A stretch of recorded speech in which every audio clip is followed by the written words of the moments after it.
nggak ada, itu dia masuk ke non ekspansif.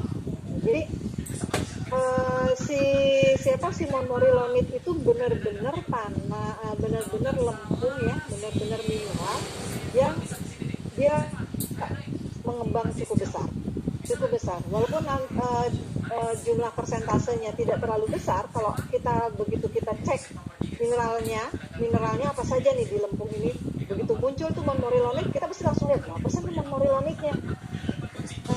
Banget kita kalau ketemu sama Montmorillonite. Desainer itu paling takut kalau dia ketemu sama Montmorillonite, paling susah. Jadi lempung itu kalau kita bilang tuh nakal, ya, nakal karena apa? Yaitu kita udah atur, kita udah hitung segini, tapi begitu curah hujan tinggi atau apa itu bergerak tanah itu. Nah, sehingga kalau kayak di Jepang itu ada daerah, saya lupa nama daerahnya, yang kandungan Montmorillonite cukup tinggi, cukup besar, ya. Cukup besar itu bukan dalam artian 50%, enggak, ya. Tapi dia Montmorillonite. Daerah situ tidak boleh ada bangunan. Soalnya takut kalau kalian berdiri di punya rumah di atas tanah Montmorillonite, ya, misalnya kalian rumahnya di Fakultas Teknik, begitu hujan bangun-bangun udah pindah ke Lembuswana, ke Mall Lembuswana sana. Nah, itu yang Montmorillonite. Jadi istilahnya proses mengembangnya itu seperti itu gitu. Makanya ada satu tempat di Jepang yang tidak boleh ada bangunan di situ karena ada daerah ada mineral Montmorillonite-nya. Dan sebisa mungkin jangan sampai terbuka kalau yang ada dominan Montmorillonite itu jangan sampai terbuka. Saat awal kita lihat dia sepertinya keras, seperti kayak batu gitu. Dan begitu dia dibuka dia langsung kayak orang sesak napas yang diikat gitu. Begitu di bayi kayak bayi yang dibedong, begitu dia dilepas bedongannya pasti dia gitu. Ya kurang lebih seperti itu lah yang dimaksud dengan tanah ekspansif itu. Jadi yang tidak berekspansi itu berarti yang Montmorillonite-nya sangat sedikit.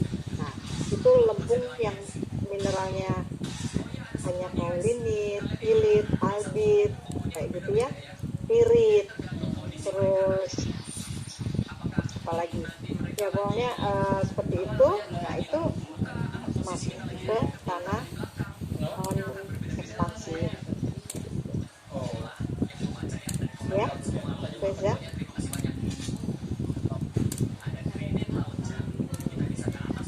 Ada lagi yang mau ditanyakan lagi? Jadi kita belajar mekanika tanah, nanti juga belajar mekanika batuan, belajar geotek.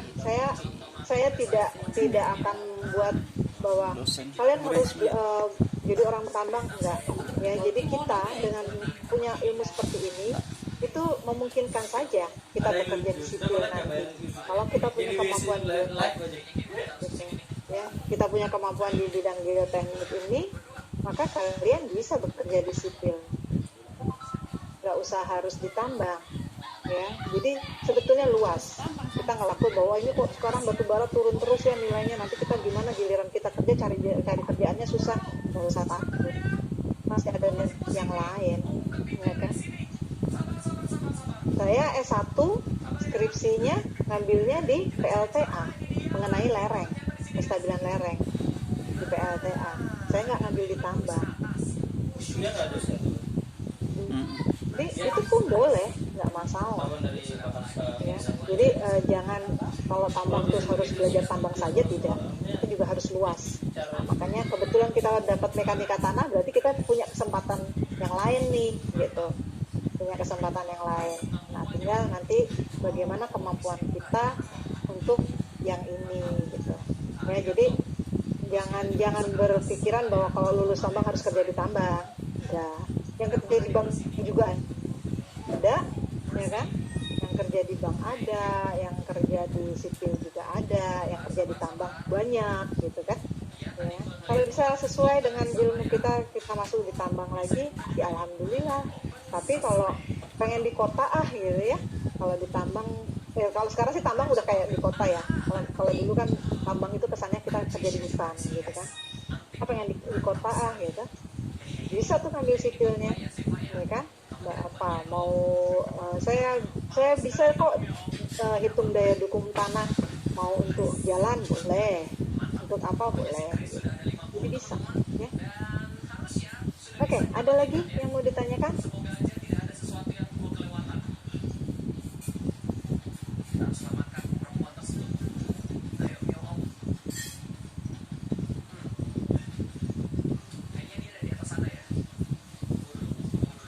Ya ada. Kalau nggak ada kita lanjut ke, nah ini dasarnya sebetulnya hukum ya. Terus saya mau tanya tentang sana yang tadi itu Bu. Yang mana? Yang itu non Kohesif. ya. Jadi Bu, kalau misalnya contoh yang kemarin di Palu itu yang likuifaksi itu Bu, itu gara-gara apa? Oh, likuifaksi itu betul. Likuifaksi itu pasir, tapi itu adalah lensa pasir. Lensa pasir. Jadi gini, kalau kita ini sekarang ngomongin tanah, pasir itu adalah material lepas, ya kan? Bentuk butiran-butiran begitu. Nah, sama yang dimaksud dengan lensa pasir adalah pasir yang terjebak, pasir yang terjebak di dalam sehingga dia bercampur dengan air. Jadi misalnya ini permukaannya ya, di bawah ini tuh ada yang namanya sekumpulan pasir, tapi dia terjebak, pasirnya ini terjebak sehingga dia nggak bisa kemana-mana. Dia tuh nggak bisa kemana-mana karena yang lainnya ini material lain ini adalah material lain ya. Nah, ini si pasir di sini terjebak seluas ini misalnya. Nah, ini dia terisi oleh air. Ini ada air di dalam sini. Ada air di sini. Saat terjadi gempa, si pasir ini akan bergerak. Tuh, karena goyang kan airnya. Kalian bisa bayangkan misalnya kita taruh ember, kemudian kita kasih pasir, kemudian kita goyangkan. Pasirnya lari-lari kan? Ya enggak? Iya Bu. Nah, itulah yang dinamakan dengan likuifaksi. Nah, saat pasirnya itu lari-lari, maka kekuatannya berkurang. Saat pasirnya itu gerakan itu, dia bergerak, maka kekuatan dari si lapisan yang ada di situ menjadi berkurang. Nah, sementara di sini kan ada beban, di atas sini kan ada beban ya, pasti ada beban itu. Nah, akhirnya saat dia bergerak dan kemudian dia lepas tuh satu sama lain. Nah, kalau kita bilang ini pencairan namanya. Likuifaksi itu seperti pasir yang mencair gitu, pencairan pada pasir. Padahal kondisinya seperti itu. Jadi dia tercampur sama air, dia bergerak, goncang, kekuatannya menurun sehingga beban yang di atas ini menekan ke sini. Beban di atas ini menekan ke sini. Begitu masuk ke sini, benda-benda yang masuk ke sini, bangunan-bangunan atau apa yang masuk ke sini, kan seolah-olah menutup lagi. Seolah-olah menutup lagi. Dia tertelan di sini. Jadi dia ada berada di dalam ini, di dalam jebakan ini gitu. Nah, Palu itu lensa pasirnya cukup besar, luas. Tidak seperti gambar saya ini. Dia cukup luas sampai hampir beberapa inilah ya, luas banget sehingga pada saat kemarin ada gempa bergeraklah ini pasir dan air di dalam itu sehingga beban di atasnya langsung turun menuju ke sini semua turunnya.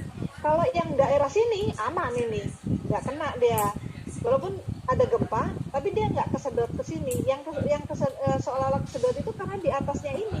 Jadi yang bangunan yang ada di atasnya ini, konstruksi yang ada di atasnya ini yang turun. Kalau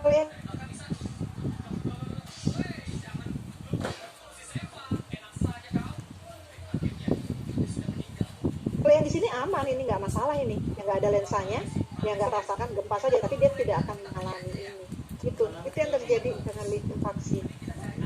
Nah, yang ada di yang ada di Palu itu sebetulnya dari orang geologi sudah ada peringatan dulu sekali.